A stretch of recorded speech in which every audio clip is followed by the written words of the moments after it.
ទីមេឃស្រកានាងខ្យល់ទ្រសៀងបងស្លឹកឈើរវិច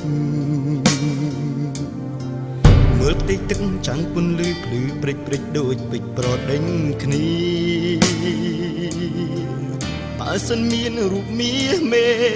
ម៉ែនៅចិត្តមិនដឹងសប្បាយចិត្តយ៉ាងណាអនិច្ចំកម្មឬជាបំបែកសង្ខារតើហេតុអ្វីឆាកជីវិតមានកំសត់មានជូរចត់ផ្អែមល្ហែមគិតទៅពេលជួបឃើញពេលប្រត់វែងទ្រូងចំបែកឥតស្បាយម៉ែចាក់ចោលរូបកូនហើយគ្មានសង្ឃឹមថាបានញញឹមដូចមុនឡើយ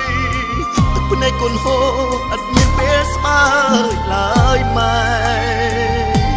គ្មានចាប់ដើមទេមានម្ដាយដែលពេញព្រៀបដោយពពកខ្មៅម៉ែដងកូនរងរពោះពើសាក្ដៅសែនសាក្ដៅនឹកម្ដាយថ្លៃនឹកមិនភ្លេច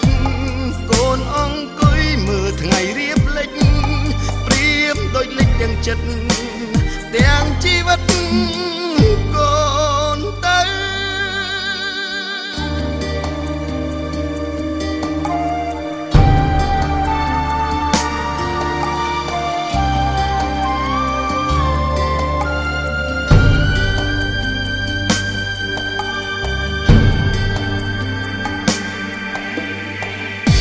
ហេតុអ្វីឆាកជីវិតមានកំសត់មានជូរចត់ផ្អែមល្ហែម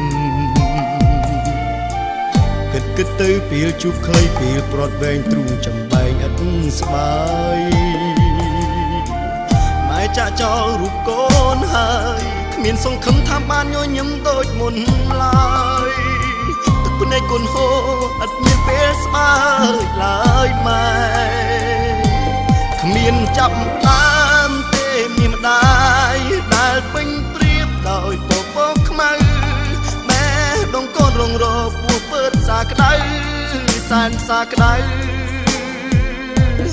នឹកម្ដាយថ្លៃនឹកមិនភ្លេចកូនអង្គុយមើលថ្ងៃរៀបលិចព្រៀបដូចលិចទាំងចិត្តទាំងជីវិតគ្មានចាប់ដើមទេមានម្ដាយដែលពេញព្រៀបដោយពពកខ្មៅម៉ែដងកូនរងរពោះពើសាក្ដៅសែនសាក្ដៅនឹកម្ដាយថ្លៃនឹកមិនភ្លេចកូនអង្គុយមើលថ្ងៃរៀបលិចព្រៀបដូចលិចទាំងចិត្តទាំងជីវិត